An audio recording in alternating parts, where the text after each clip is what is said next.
एक बड़ा दावा कर रहे हैं, क्या है उनका बयान सुनिए। इस वक्त बड़ी खबर यह आ रही है कि अरविंद केजरीवाल अपनी सीट से पीछे चल रहे हैं। नई दिल्ली विधानसभा सीट से अरविंद केजरीवाल पीछे चल रहे हैं।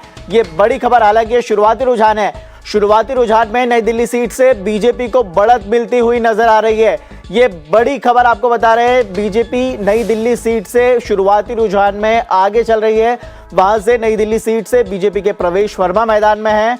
आम आदमी पार्टी के अरविंद केजरीवाल मैदान में हैं। मुख्यमंत्री पद के सबसे बड़े दावेदार आम आदमी पार्टी के नेता कहें, चाहे आम आदमी पार्टी के मुखिया कहें।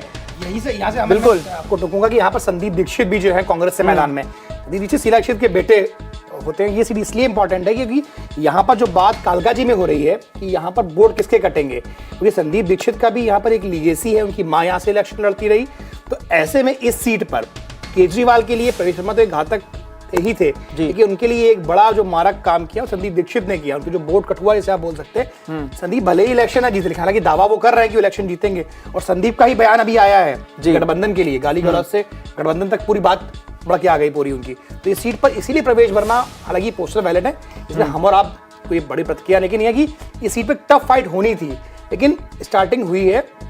और जो पोस्टर वैलेट है, सरकारी जो मत है जो उस पूरी सीट पर बड़े हावी होते हैं जी, उन मतों पर प्रवेश वर्मा का अगर थोड़ा सा भी एज पा रहे हैं तो वो एक खतरे की घंटी है केजरीवाल साहब के लिए। बिल्कुल। और क्योंकि हम बात करें अरविंद केजरीवाल दिल्ली के पूर्व मुख्यमंत्री, आम आदमी पार्टी के नेता, मुखिया गए हैं, इसी तरह से कांग्रेस का एक बड़ा चेहरा, आपने जैसा कि जिक्र किया दीक्षित जी, वो थे।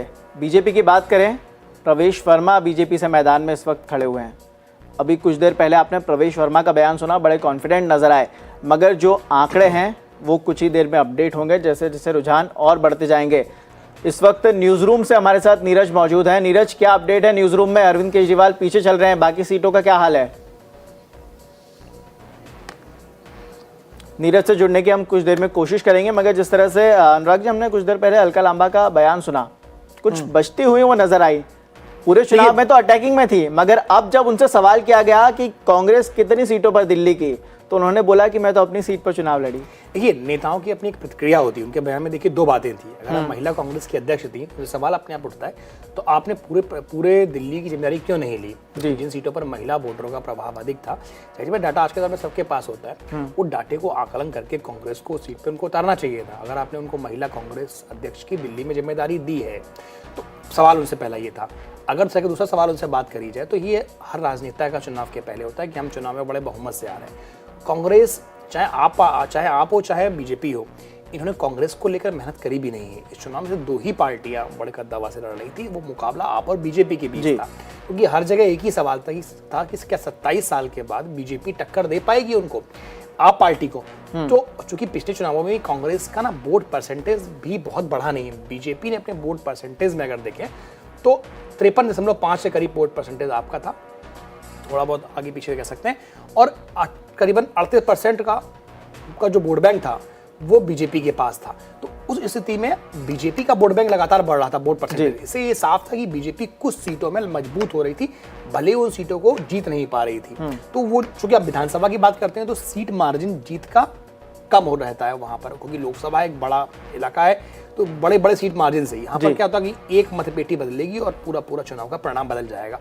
कई ऐसी सीटें रही जहां पर मार्जिन 5,000 2-3 हज़ार के करीब खड़ा हुआ था। तो उन सीटों पर एक रस्साकसी चलेगी। इसीलिए विधानसभा चुनावों में ये जो आंकड़ा 20 सीट्स का आ रहा है, इसमें तेजी से बदलाव भी हो सकता है। हालांकि एग्जिट पोल में बीजेपी 15 का आंकड़ा पार कर चुकी है।